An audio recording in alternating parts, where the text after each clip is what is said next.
Affairs don't begin in the bedroom. They begin in childhood, in the part of you that buried her truth just to be loved, the part that's now screaming to be seen. I'm Alex Croxford, and this is the Deeper Love podcast, where we name the shame, face the guilt, and help you find your way back to yourself. So let's begin. I think that affairs happen as a way to wake us up. And what I mean by wake us up is awaken us up from the sleep that we've been living in, that we've been operating from our whole lives. Most of us, if not in fact, I'd say all of us, sleepwalk through life. We have this preconceived idea of what happiness should be. And from birth, we are taught that. We are shown that in order to be happy, we need to have a husband, we need to have a career, we need to have children, we need to buy our own house, we need to have a car, we need to have a holiday once a year at least, we need to have big family Christmases, we need to buy the latest fashion items, we need to be earning a certain amount of money. And what happens is that most people tick a lot of those things off the life list. They go through very studiously school, university or college, husband, career, house, children, in some kind of order like that. And what happens is that because we have not been taught that happiness or inner peace or joy comes from anything except these external factors, by the time we have ticked them all off in our lives, we can feel totally fucking numb. And wondering, questioning, why am I not happy? Why do I have everything that society told me to have? And yet I feel like I don't want to be here. I feel sad. I feel empty. I feel lonely. I feel like nothing more that I can buy or that I can drink or that I can smoke or that I can message on the internet is going to take away this feeling of just utter nothingness that I'm experiencing. And I believe this is all down to the unconscious ways that we have been living and loving and relating, because this is what we've been taught equals happy. No one once has taken a moment to just say, is this what I really wanted in my life? Was it really true for me to have a husband? Did I actually want children, or did I just do it because that's what I was supposed to do? How have I ended up in this career? Did I really want to be in this career, or who was I trying to impress? Was I trying to satisfy my parents, or was this actually a true, heartfelt, embodied choice of mine to be doing this? Do I really want to be living in this amount of stress? How happy am I to only go on one holiday a year, and only get to see my children for 1 hour at night after I've come home from work? Like, what? We are just in this unconscious way of living because that is what we have told is what we need to be doing. And this is what I would call the treadmill of life. We keep running from what hurts.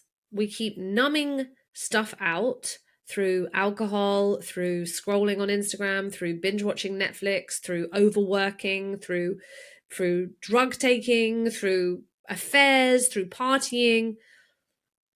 We keep performing by being the version of ourselves that we learn at a very young age. This is how I need to be in order to be loved.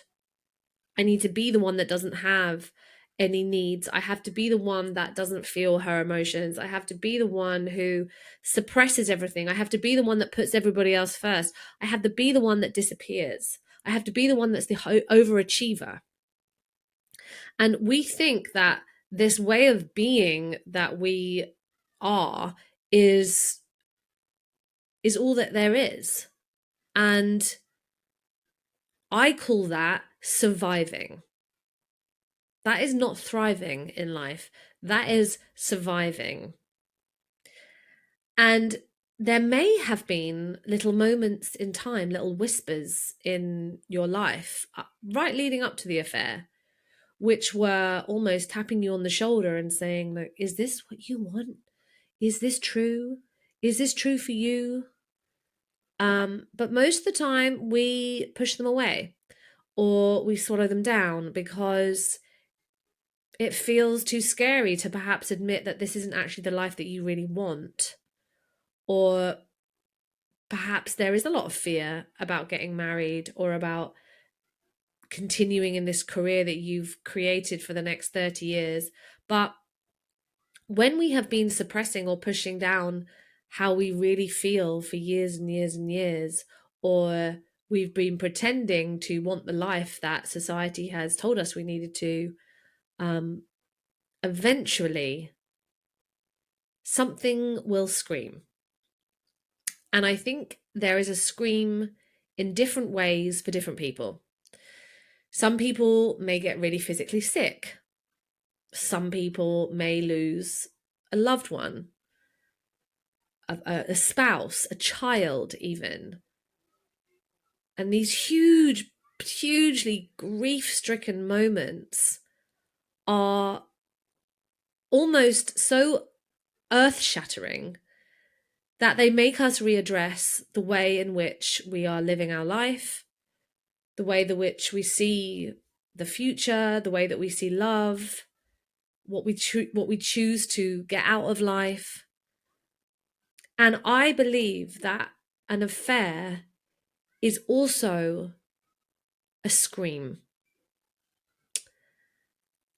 And it is a scream from the part of you that has felt like, or knows, in fact, that the life that you are living or who you are being is not true. And that's not about self-blame. That's not about saying that you're wrong or bad or broken. It's that we are taught from a very, very early age to disconnect from ourselves. Even the very fact that we're sent to school. You know, we have to sit in a classroom from a really young age as a child, full of energy, and we are told to sit still and to be quiet and to do everything that the teacher tells us. And we can't question it, we can't answer back, we just have to do what we are told. And then as we grow up and we continue into what society again has created for us, which is in the West certainly, and more specifically in the UK, we go to school, we do our A-levels, and then we go to university, and then we get a job. And that's certainly, anyway, the path that was laid out for me as somebody that grew up in my socioeconomic background in the town that I lived in. That was the way that it was all gonna pan out. But sometimes, and in fact, I'd say sometimes, a lot of the times, we are on a path of disconnection and not understanding what we truly want, what we truly need in our lives, because no one's ever given us a moment to say, what do you really want? Not what do you need to do in order to get into university, or what do you need to do to get the job that you've decided you want when you're 16, even though you've got no freaking idea what that really looks like or what it means to be an adult in this society. What do you want to do? I remember my coach asking me at one point, this was before I'd told my ex-husband that I cheated on him. And she said, Alex, what is it that you want out of life?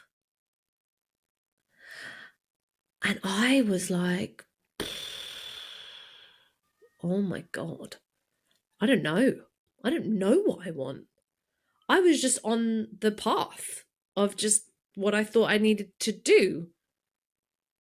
And that was a horrifying wake up moment for me, to realize I'd never even asked myself what I truly wanted. And for me, and I believe this to be the case, if you are here listening to my podcast, if you are coming into any of my programs or my work, that the affair was the thing that cracked everything open. It exposed in so many ways the way that I had been living in this almost slumber. I'd been just going through the motions my whole life.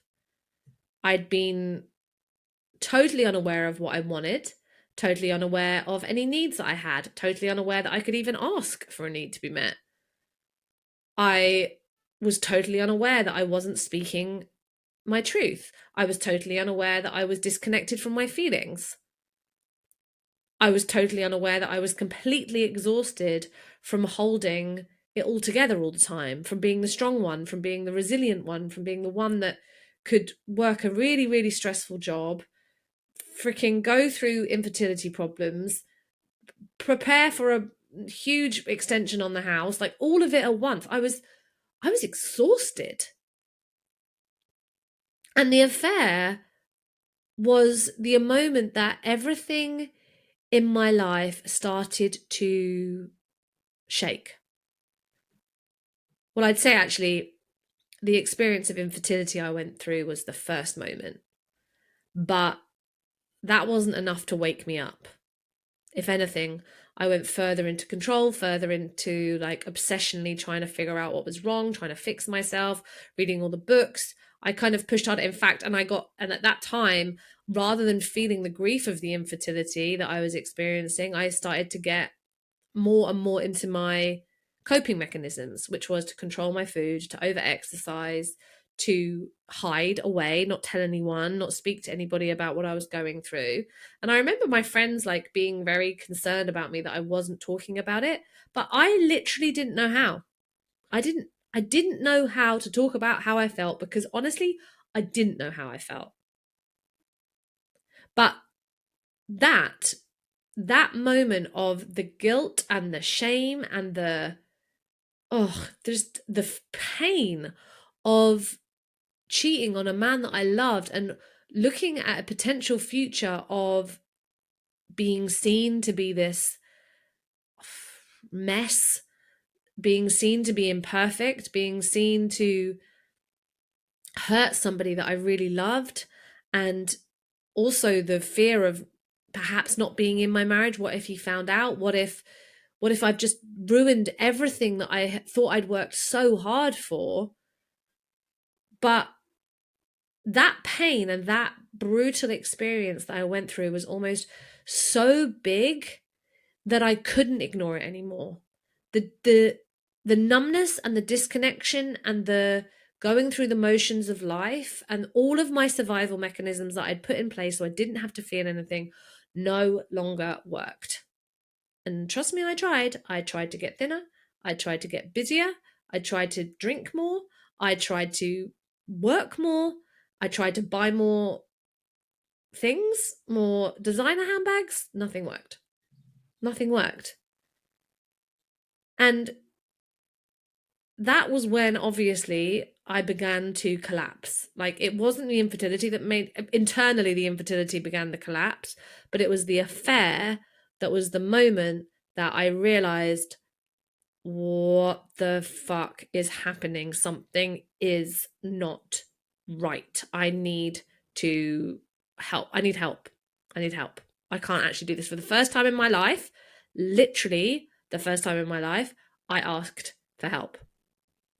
And the thing about collapse, which is what was happening to me, even though I tried very hard, it was almost like I was treading water for a whole year before I did finally get help. But that collapse comes right after what you can't unsee anymore. It was like although I was not yet conscious until I started working with my coach, I was not conscious of my patterns. I knew that I couldn't run away from this, whatever was happening inside of my body, this pain I was experiencing in my chest, this constant overthinking. I could not run from it anymore. And the thing that blows my mind now as I look back is the collapse of my life as I knew it, which probably didn't start actually for another year. Well, it happened 2 years after the affair when I told him. That was the real beginning of the, well, we can't put a timeline on collapse, but that was the implosion, I guess, or the nuclear bomb that went off. Nothing from that moment was going to be the same again. Even if mine and my husband's marriage had worked, nothing was going to be the same again. I could not go back to the version of me before I told him. I could not go back to the version of me before I started working with my coach, where I'd started to see these patterns of the past that were playing out in my relationship. I couldn't go back to being the one who didn't have any needs. I couldn't go back to the one that would just abandon herself just to be loved, or would just stay quiet to keep the peace. Like, that version of me she was dying. In fact, I'd say she was already dead. I had died internally way before that. But now it was like the version of me that lived half asleep, she was gone. And that collapse of my life at the time, oh my God, it felt just, I can't even describe to you. I mean, some of you may understand when you're listening to this, but after I told my husband, that was massive. That was in the end of June. By the October, I had a huge falling out with one of my best friends that was also best friends with him. And then slowly but surely, it became apparent that I was starting to lose other friends. In fact, I'm not even going to say lose. I never owned these friends, right? My soul made this choice in this lifetime to go through this experience. But at the time, it felt like my entire life as I knew it was dissolving. And it was like trying to grab falling sand. Like, I couldn't grasp onto anything that my old life was. It was like it felt like it was just rushing through my hands. And of course, not long after that, when we finally decided to completely end the marriage, that was absolutely terrifying. And it felt like, okay, now I'm going to lose my home, this house that we just spent so much money on and really put so much love and care and attention and all these extensions, and oh my God. But that was now gone too. And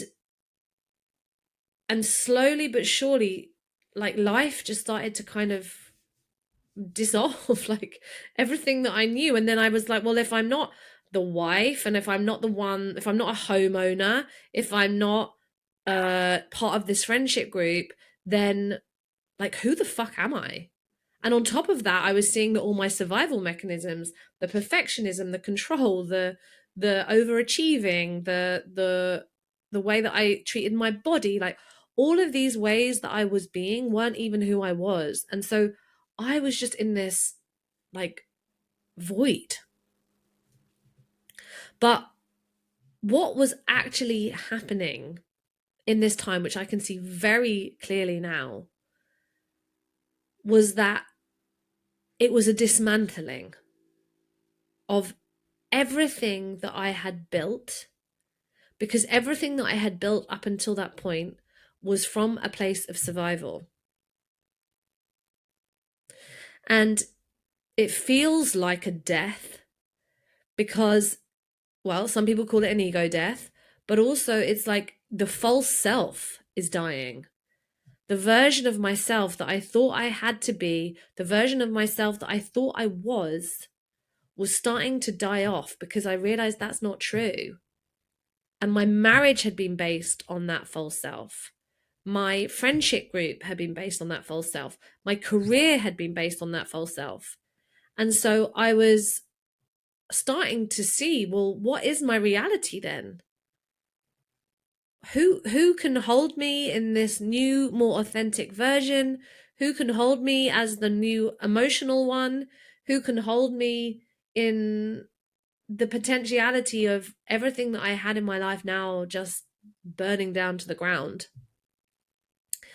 But that is what the Phoenix moment really is. It's like the fire of truth burning everything that is not truly aligned with who you are at your core. The most real version of you. Everything is being burned down.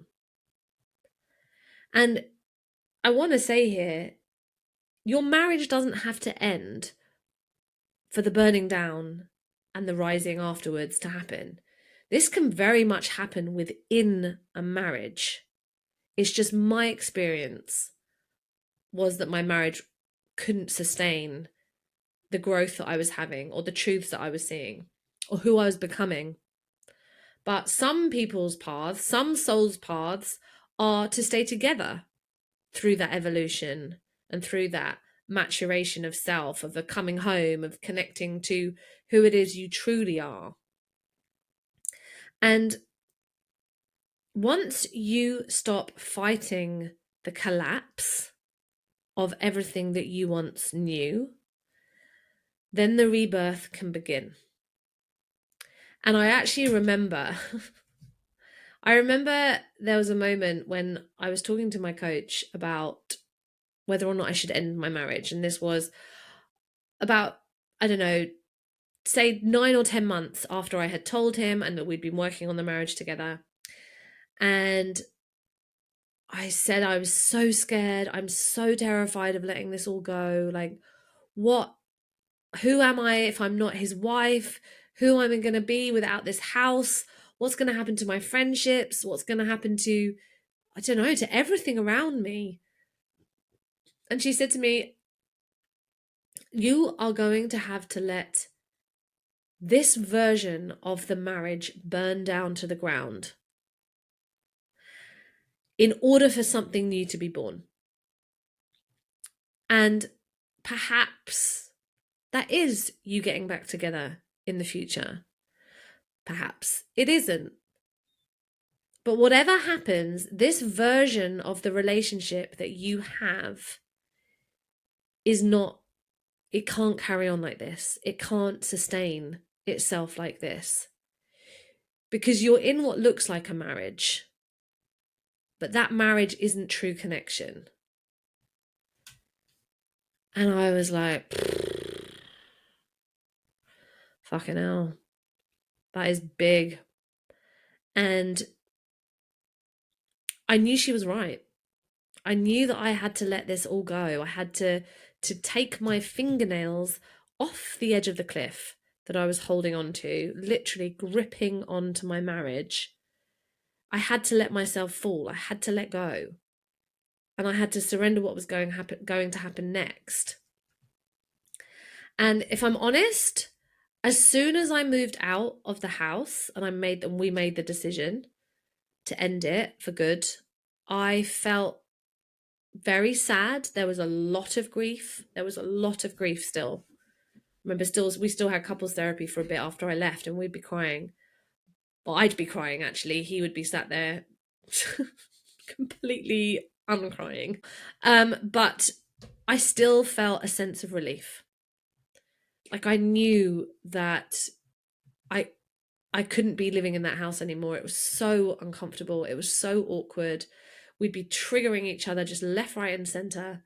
And it just felt like an exhale. Like, oh, I don't have to do that anymore. And that felt so good for me. And I'm not saying that was what's going to feel good for everybody else, but that felt good for me. And as I continued on this journey, I mean, that year, that leading up to me leaving, was a year that I cried every single day. So in that time, I was starting to find new ways of being. I was finding out what it felt like to feel my emotions. I was finding out what it felt like to speak my truth. I was learning how to communicate better in relationships. I was learning how to look after myself rather than constantly putting his feelings first. And I remember again saying, I think this was to my therapist, I said, I feel like I am a toddler again learning how to walk. Like I don't even know I don't know how to walk in this new way of being. But I know that because of the collapse, which started in the affair, I, and really from the moment I told him was the real nuclear bomb bit, that's when I started to actually feel my emotions truly for the first time. And I started to see that our relationship wasn't built on any strong foundations. In fact, it was built on sand. It didn't have any emotional intimacy in my marriage. I saw how much I was self-abandoning to be loved. I saw that I was performing to be loved. I wasn't being true. And that's where I began to understand what real intimacy was. First of all, because I actually was able to start seeing into myself. I let myself see myself. I let myself see my patterns. I let myself see my pain. I let myself see everything that I had never seen before about who I was and how I was being in the world.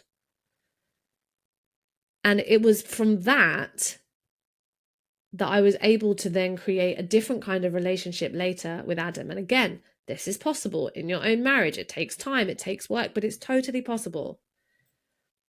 But real intimacy starts when we start to get to know who we really are beneath all of the ways that we learn and all of the ways that we've just been sleepwalking through life.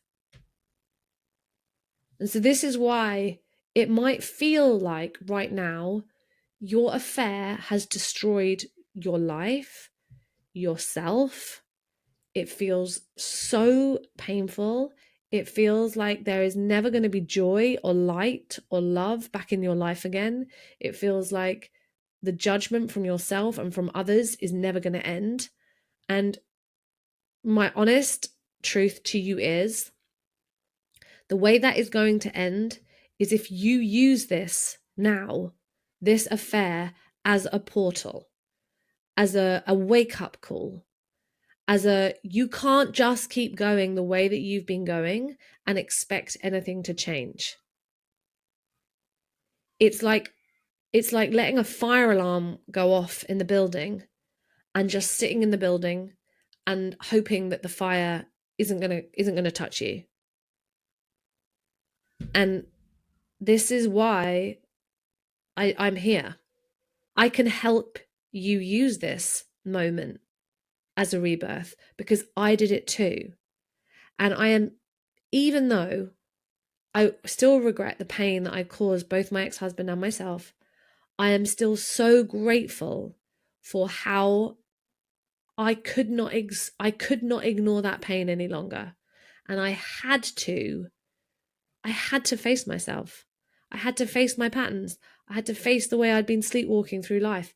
And I had to wake up.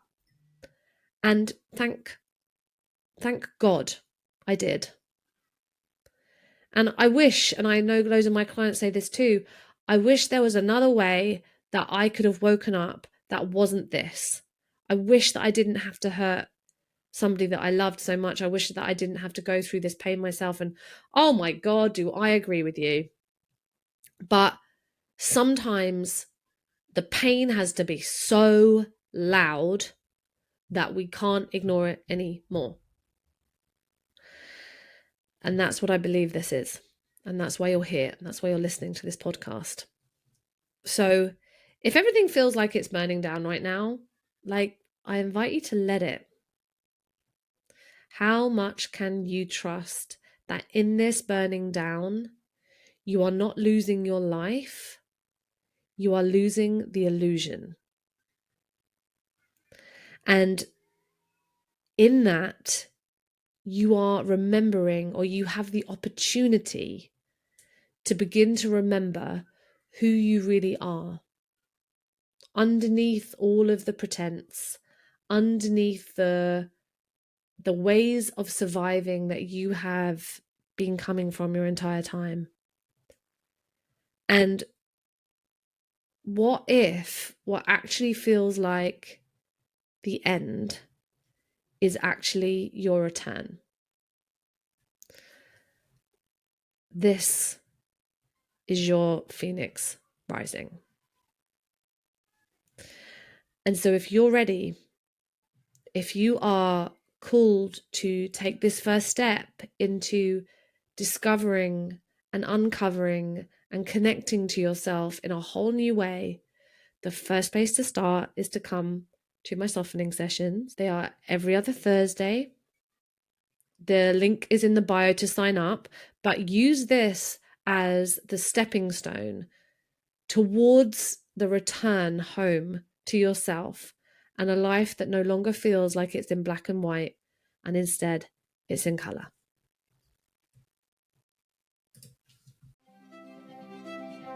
Thank you for listening to the Deeper Love podcast. If today's episode spoke to you, hit subscribe so you don't miss the next one. And if you're ready to go deeper, you'll find all the ways to work with me in the show notes. Until next time.